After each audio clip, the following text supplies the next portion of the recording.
जिसमें आपने उनको देखा था वो खड़े हुए हैं ऊपर। ये तो सच ही है कि Akshay Kumar has been the most daredevil actor. जैसे I saw recently Mission Impossible, that one. That was a great movie to watch on IMAX. Akshay Kumar और टॉम क्रूज शायद वर्ल्ड के लास्ट एक्शन सुपर हीरोज में से एक होंगे जो आज भी बहुत ही ज्यादा सुपर फिट है और आज भी अपने स्टंट्स खुद ही कर लेते हैं जो कि उनके बाकी कॉम्पिटिटर्स नहीं कर पाते। लेकिन जहां आज टॉम क्रूज को उनके स्टंट्स के लिए दुनिया भर में बहुत तारीफें मिलती है, वहीं अक्षय कुमार जिन्होंने टॉम क्रूज के लेवल के स्टंट्स 90s में ही करके छोड़ दिए हैं, उनको टॉम क्रूज जितनी अप्रिसिएशन क्यों नहीं मिल पाती। और इंडियन ऑडियंस की बात करें तो जब भी टॉम क्रूज का नाम आता है तो एग्जैक्टली बिल्कुल उनके कुछ ऐसे ही एक्सप्रेशंस होते हैं। वही जब हमारे देसी एक्शन सुपरस्टार अक्की की बात होती है तो लोगों का रिएक्शन इंस्टेंटली चेंज हो जाता है। और ऐसा क्यों है कि जहां टॉम क्रूज आज भी लगातार एक्शन मूवीज कर रहे हैं, वही अक्षय कुमार आज बिल्कुल ना के बराबर एक्शन मूवीज कर रहे हैं। हॉलीवुड जहां एक तरफ अपने एक्शन हीरोज को अच्छे से यूज कर पाती है तो बॉलीवुड वैसा क्यों नहीं कर पाती। तो आज की वीडियो में थोड़े डिटेल में बात करेंगे कि अक्षय कुमार क्यों खुद को बॉलीवुड में as a action hero relevant नहीं रख पाए, और सिर्फ अक्षय ही नहीं, एक्शन हीरो की डिमांड बॉलीवुड में आज क्यों ना के बराबर है। और ये भी जानेंगे कि इसके अलावा इस चीज का विक्टिम सिर्फ अक्षय कुमार है या उनके साथ और भी एक्शन हीरोज है जिनको बॉलीवुड ने बिल्कुल वेस्ट कर दिया है। तो सबसे पहले स्टार्ट करेंगे स्टंट कंपैरिजन से। अब अगर हम कभी भी टॉम क्रूज और अक्षय कुमार की बात साथ में करेंगे तो ऐसा हो ही नहीं सकता कि हम दोनों के डेडली स्टंट्स के बारे में बात ना करें। टॉम क्रूज की अभी फिलहाल में ही आई मिशन इम्पॉसिबल फाइनल रिकॉर्डिंग में उन्होंने उड़ते हुए बीआई प्लेन से 30 मिनट का एक्शन सीक्वेंस शूट किया और इस स्टंट के दौरान उन्होंने सारी चीजें खुद करी, जैसे कि उसके ऊपर लटकना, बैठना और भी बहुत कुछ। लेकिन क्या तुम्हें पता है कि यही स्टंट वो भी सेम प्लेन पे अक्षय कुमार 25 साल पहले खिलाड़ी 420 में कर चुके थे, और वो भी बिल्कुल ना के बराबर सेफ्टी और वीएफएक्स के बिना। अब आपको याद ही होगा कि मिशन इम्पॉसिबल फॉलआउट में टॉम क्रूज ने हेलीकॉप्टर का स्टंट किया था जहां वो एक रस्सी के थ्रू चढ़ के हेलीकॉप्टर पे पहुंचते हैं और उससे पहले बहुत देर तक लटकते भी रहते हैं। लेकिन अक्षय कुमार ने ये भी स्टंट 1993 की मूवी अशांत में किया था, जिसके बारे में die hard Akshay Kumar fans को भी शायद ही मालूम होगा। इस फिल्म में अक्षय कुमार ने ऑलरेडी हवा में उड़ते हुए हेलीकॉप्टर से रस्सी के थ्रू लटकते हुए लगभग 3-4 मिनट तक लटके थे। उसके बाद भी नीचे आने के बाद लाइन से गाड़ियों के ऊपर चलते हुए आगे बढ़ते गए थे, और ये सारी चीजें बिना वीएफएक्स और ऑलमोस्ट ना के बराबर सेफ्टी के साथ हुआ था। इसी तरह टॉम क्रूज कभी कभी चलते हुए प्लेन से लटकना MI5, खाई के ऊपर से बाइक कुदा देना MI7, बुर्ज खलीफा पे स्टंट करना है MI5, और ठीक उसी तरह अक्षय कुमार का चलते हुए हेलीकॉप्टर से लटकना इन सूर्यवंशी, अंडरटेकर से फाइट करना इन खिलाड़ियों का खिलाड़ी, और एक डंडे के सहारे एक बिल्डिंग से दूसरी बिल्डिंग जाना इन सैनिक। लेकिन अगर टॉम क्रूज की बात करें तो वो स्टंट के लिए महीनों स्टेप्स बाय स्टेप्स ट्रेनिंग करते हैं, जहां उन्होंने अपने मिशन इम्पॉसिबल 7 में बाइक स्टंट के लिए काफी महीनों की ट्रेनिंग की थी और उसके बाद वो स्टंट पुल ऑफ कर पाए थे। लेकिन वही अक्षय कुमार टाइम और बजट दोनों की कमी होने की वजह से कम दिनों में भी ट्रेनिंग करके स्टंट परफॉर्म कर लेते थे। जैसे कि सिंगल स्किन के लिए उन्हें मोटर बोट चलाना सीखना था, जिसके लिए 1 हफ्ते की ट्रेनिंग ली जाती है, लेकिन उसी चीज को उन्होंने एक दिन में सीख लिया था और उस स्टंट की शूटिंग करके काम भी खत्म कर लिया था। इसके अलावा Akshay Kumar martial arts like karate and kung fu में भी ब्लैक बेल्ट रहे हैं और उन्होंने बहुत सालों तक स्टूडेंट्स को इसकी ट्रेनिंग भी दी है। वहीं दूसरी तरफ टॉम क्रूज की मार्शल आर्ट्स में कोई मास्टरी नहीं है, लेकिन वो पार्कआउट में एक्सपर्ट है। अब तक तो मैंने तुमको दोनों स्टार्स के स्टंट्स एंड टैलेंट के बारे में बताया, इससे तुम्हें ये समझ में आ गया होगा कि टॉम क्रूज और अक्षय कुमार स्टंट के मामले में एकदम टक्कर के खिलाड़ी हैं। लेकिन जहां टॉम क्रूज को दुनिया भर में इंक्लूडिंग हमारी इंडियन ऑडियंस से भी भरपूर तारीफें मिलती है, वहीं अक्षय कुमार के स्टंट्स को कभी अप्रिशिएट करना तो दूर, लोग उनके स्टंट के बारे में ठीक से जानते भी नहीं है। तो आखिर क्यों पब्लिक अक्षय कुमार और टॉम क्रूज में इतना भेदभाव करती है, और क्यों पूरी दुनिया टॉम क्रूज के स्टंट्स की तारीफ करती है, और क्यों पब्लिक अक्षय कुमार के स्टंट्स को अप्रिशिएट नहीं करती, इसके पीछे जो वजह है वो काफी इंटरेस्टिंग है। तो चलिए आप उसके बारे में बात करते हैं।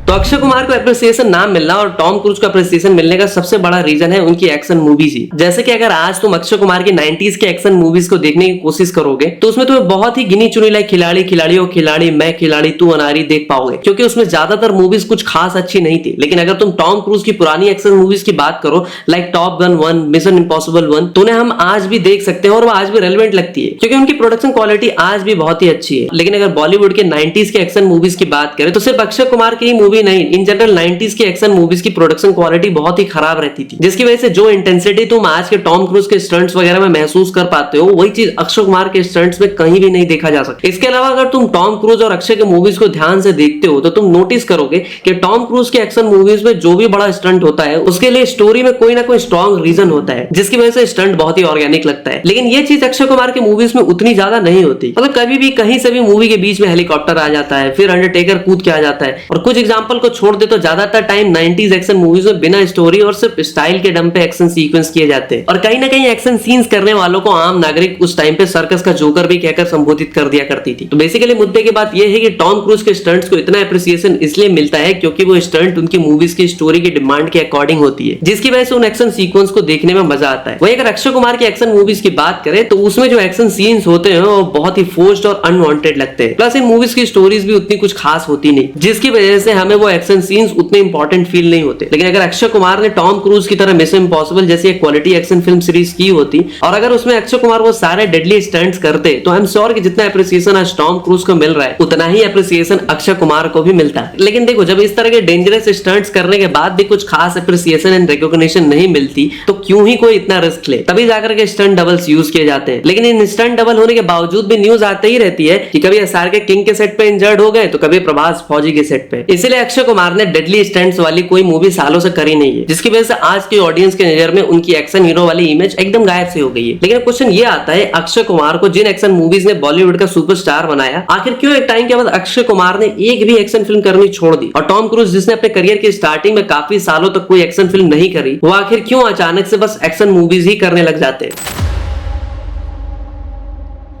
तो ये बात 90s की है, जब अक्षय कुमार स्टार तो बन चुके होते हैं लेकिन अक्षय कुमार को उनके डेडली स्टंट्स के लिए इंडस्ट्री ने कभी अप्रिशिएट नहीं किया होता। यहाँ तक कि एक बार महेश दल्ले, अरे नहीं वो सैयारा वाले नहीं, आलिया भट्ट के पिताजी महेश भट्ट की बात कर रहा हूँ, एक बार उन्होंने अक्षय कुमार के लिए कहा था कि अक्षय कुमार बिल्कुल फर्नीचर के बराबर है मूवी में, अगर तुमको एक्शन करवाना है तो अच्छे से बात करो, लेकिन एक्टिंग और एक्सप्रेशन उसके बस की बात नहीं है। अब तो आपको भी कोई शक नहीं रहा होगा कि क्यों लोग इन्हें महेश नल्ले बोलते हैं। इसके बाद ये बात अक्षय को बहुत ही दिल पे लग जाती है, जिसके बाद अक्षय कुमार एक्शन मूवी से मूव करके कॉमेडी मूवीज और कंटेंट मूवीज की तरफ शिफ्ट हो जाते हैं। और वहीं दूसरी तरफ टॉम क्रूज की बात करें तो उनकी हमेशा एक्शन हीरो वाली इमेज नहीं थी। इनफैक्ट 90s में तो उन्होंने बहुत ही गिनी चुनी एक्शन मूवीज करी थी। फर्स्ट टाइम कंटेंट मूवीज या फिर रोम कॉम मूवीज करते थे, लाइक जेरी मैकगेर, रिस्की बिजनेस या फिर अ फ्यू गुड मैन। लेकिन मिशन इम्पॉसिबल 1 के बाद उनकी एक्चुअल एक्शन स्टार वाली एरा स्टार्ट होती है। और अर्ली 2000 में टॉम क्रूज ने इंटरव्यूज में अनाउंस कर दिया था कि वो सिर्फ अब बिग स्केल एक्शन मूवीज या फिर जो थिएटर गोइंग ऑडियंस चाहती है वही करेंगे। इसके बाद टॉम क्रूज को हॉलीवुड ऑडियंस और इंडस्ट्री से बहुत सपोर्ट मिलता है, और टॉप गन मार्वी के ब्लॉकबस्टर होने के बाद हॉलीवुड के दिग्गज डायरेक्टर स्टीवन स्पिलबर्ग, जिन्होंने जुरासिक पार्क और इंडियाना जोन्स जैसी मूवीज बनाई थी, उन्होंने टॉम क्रूज को कहा था कि you save the theatre business and Hollywood S, यानी समझ रहे हो ना, हॉलीवुड की गेंद बचाई थी इस बंदे ने। और वीडियो में आगे बढ़े तो अक्षय कुमार के पहले की तरह स्टंट्स ना करने का एक और भी रीजन है, वो है उनका फैमिली मैन हो जाना, जिसकी वजह से वो इस एज पे ज्यादा रिस्क नहीं ले पाते। ऑब्वियस बात है अपनी फैमिली की वजह से। लेकिन दूसरी तरफ टॉम क्रूज बिल्कुल ही सिंगल है, 3 डाइवोर्सेस करके बैठे हैं। इसी वजह से टॉम क्रूज के पास अक्षय कुमार के कंपैरिजन में रिस्क लेने की हेजिटेशन कम नहीं होती। अब जैसे अक्षय कुमार बीच बीच में सोशल मूवीज कर लेते हैं ना, वैसा ही एक्शन मूवीज करना काफी मुश्किल होता है, क्योंकि सोशल मूवीज 30 दिनों में काफी अच्छी बन जाती है, लेकिन एक्शन मूवीज के लिए कम से कम 100 दिन का काम तो चाहिए होता है। और टॉम क्रूज के पास खुद की काफी सारी एक्शन मूवीज फ्रेंचाइज है, जैसे कि Mission Impossible, Jack Reacher, Top Gun और एज ऑफ टुमारो, जिसकी वजह से अगर उनको कोई अच्छा नया प्रोजेक्ट ना भी मिले तो फ्रेंचाइज के साथ एक क्वालिटी एक्शन मूवीज वो ला सकते हैं। और अगर कभी गलती से अगर पहला पार्ट फ्रेंचाइज का फ्लॉप हो जाता है तो भी अगर ऑडियंस को डीवीडी और टीवी पे मूवीज पसंद आ जाती है तो उसको भी सीक्वल बनाने का एक मौका तो मिल ही जाता है। लेकिन इंडिया में ऐसा नहीं होता, वरना हम अक्षय की तरफ से चांदनी चौक टू अफ्रीका बहुत सालों पहले ही देख चुके होते। ऊपर से अक्षय के पास अपनी कोई भी एस्टैब्लिश फ्रेंचाइज नहीं है जिसके थ्रू वो आगे बढ़ सके। एक्शन जॉनर में अब तुम बोलोगे तो खिलाड़ी फ्रेंचाइज का क्या, तो बात दरअसल ऐसी है कि आपको याद दिला दूं कि खिलाड़ी फ्रेंचाइज की आखिरी कुछ मूवीज बहुत ही खराब थी, और फिर 12 साल बाद फ्रेंचाइज का कमबैक खिलाड़ी 786 से होता है, तो वो उस साल अक्षय कुमार की सबसे कम कमाने वाली मूवी होती है। इसके अलावा टॉम क्रूज वर्ल्ड के बिगेस्ट सुपरस्टार है, जिसका मतलब ये है कि वो हॉलीवुड में किसी भी बड़े डायरेक्टर के साथ काम कर सकते हैं, और वो डायरेक्टर उनका एक्शन स्टार वाला पोटेंशियल अच्छे से निकाल सकता है। जिसमें से एक है क्रिस्टोफर मैकर, जिन्होंने लगातार पिछली 4 मिशन इम्पॉसिबल मूवीज को डायरेक्ट किया है, और टॉम क्रूज ने उन्हीं के साथ अपने करियर के सबसे खतरनाक स्टंट करे थे। लेकिन बॉलीवुड में अक्षय कुमार का एक्शन पोटेंशियल यूज करने के लिए बहुत ही कम डायरेक्टर्स हैं। कुछ लोग हैं जैसे कि लोकेश कनगराज, राज एंड डीके,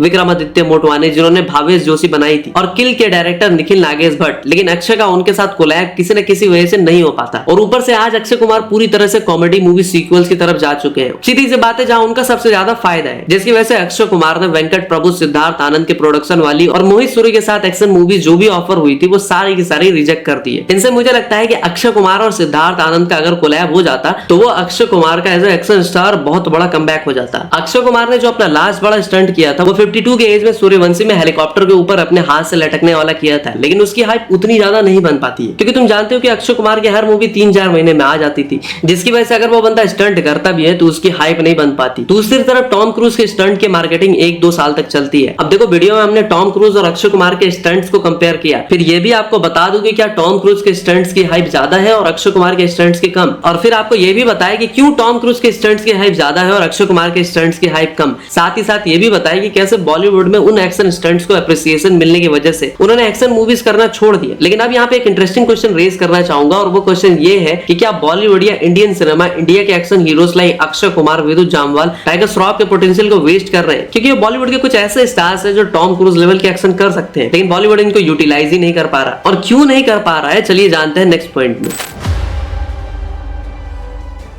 अक्षय कुमार की जब Chandni Chowk to China release हुई थी, जिसको वार्नर ब्रदर्स जैसे बड़े प्रोडक्शन हाउस ने डिस्ट्रीब्यूट करा था, वो भी इंटरनेशनल मार्केट में, तो ये पहली मूवी थी उस टाइम की जिसे ग्रेट वॉल ऑफ चाइना पे शूटिंग करने की परमिशन मिली थी। तब लगा था कि अक्षय कुमार इस फिल्म से बहुत बड़ा ब्लॉकबस्टर देने वाले हैं, लेकिन होता है उसके बिल्कुल उल्टा है। मूवी बिल्कुल ही डिजास्टर हो जाती है। अक्षय कुमार के मार्शल आर्ट्स के टैलेंट को मूवी में बहुत अच्छे से दिखाया जाता है, लेकिन फिर भी मूवी नहीं चल पाती, जिसकी वजह से अक्षय के सारे एफर्ट्स पानी में चले जाते हैं। इसी तरह बॉलीवुड टाइगर श्रॉफ को भी वेस्ट करता है। वॉर के बाद टाइगर अपने करियर के पीक पे चले जाते हैं, जहां वो किसी फ्रेंचाइज पे डिपेंडेंट नहीं होते, अपने नाम से वो मूवीज चला सकते थे, लेकिन वो अच्छी मूवीज करने के बजाय वो करते हैं बागी 3, हीरोपंती 2, गणपत जैसी मूवीज, जिसके बाद होना क्या था, आज का टाइगर बॉक्स ऑफिस पर बिल्कुल भीगी बिल्ली बना बैठा है। अब तुम मुझे बोलोगे कि टाइगर का तो चलो ठीक है, लेकिन एक बंदा ऐसा है जो एक्टिंग भी बहुत अच्छा करता है, फिल्में भी ठीक ठाक सेलेक्ट करता है, और एक्शन में तो भाई उसका हाथ कोई नहीं पकड़ पाता। हाँ, मैं विद्युत जामवाल की ही बात कर रहा हूँ। तो इनके बारे में बात करूँ तो भैया इन्होंने फोर्स थुपाकी ऐसी मूवीज में विलेंस के रोल किए, फेमस भी है, और बॉलीवुड में भी इन्होंने कमांडो, सनक, खुदा हाफिज 2 जैसी क्वालिटी एक्शन मूवीज बनाई है, लेकिन वो सारी मूवी फ्लॉप हो जाती है